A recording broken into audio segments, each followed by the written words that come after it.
Guys, welcome back to MS Telugu YouTube channel. ఇవాళ వచ్చేసి sweet potato puree అన్నమాట. ఈ ప్యూరీ అయితే మన 7th మంత్ బేబీ నుంచి పెట్టవచ్చు.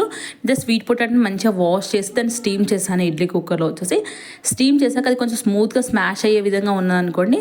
ఇలా చేశాను చూడండి. అలా మనము మెత్తగా పొడి పొడిలా చేసుకొని వాటర్ క్వాంటిటీ అనేది చూసుకుంటూ వేసుకుంటూ అలా పిల్లలకి తినే విధంగా చాలా హ్యాండ్ తోటి స్మాష్ చేస్తున్నాను. కొందరు స్మాషర్ ఉంటే కూడా స్మాష్ చేయండి.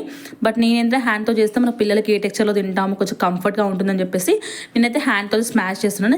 ఇదైతే మన 7th+ మంత్స్ అంటే 7 నెలల నిండా పిల్లల నుంచి ఎవరైనా పెట్టొచ్చు. ఒకవేళ కంఫర్ట్గా ఉంటే 6th మంత్ పిల్లలు కూడా పెట్టొచ్చు. బట్ నేనైతే 7th మంత్ నుంచి మా పిల్లలకైతే పెడుతున్నాను. ఇదైతే చాలా అంటే చాలా హెల్దీ అన్నమాట పిల్లలకి పెట్టడానికి. జస్ట్ స్వీట్ పొటాటో ఉంటుంది కానీ అది స్టీమ్ చేసి పెట్టడమే. ఎవరైనా వాటర్లో వేసి కుక్ చేయాలంటే వాటర్లో వేసి కూడా కుక్ చేసుకోవచ్చు. బట్ నేనేంటే స్టీమ్ చేస్తేనే కొంచెం బెటర్ టెక్స్చర్లో ఉంటుంది. అందులో ఉన్న ప్రోటీన్స్ కానీ ఏమి పోవని చెప్పేసి పెడుతున్నాను. మా పాప చూడండి ఎలా తింటుందో. అలా స్వీట్ పొటాటో ఉంది చూడండి. అది అలా చిన్నగా మనం పెట్టేసాం అనుకోండి, పిల్లలు చాలా ఇష్టంగా తింటారు. అందులో సాల్ట్ కానీ షుగర్ కానీ ఏమీ యాడ్ చేయకుండా మనకి ఎలా అయితే మనం ప్యూర్ టెక్స్చర్లో చేసామో అలానే పెట్టాలన్నమాట. పిల్లలకు చాలా అంటే చాలా హెల్త్ బెనిఫిట్స్ అనేది చాలా ఉంటాయి. పిల్లలకి ఎవ్రీడే మార్నింగ్ బ్రేక్ఫాస్ట్ లాగా పెట్టండి. ఇదైతే చాలా అంటే చాలా హెల్త్ బెనిఫిట్స్ ఎక్కువ ఉంటాయి. మీ పిల్లలకి చాలా ఇష్టంగా తింటారు. Thank you for the watching my video.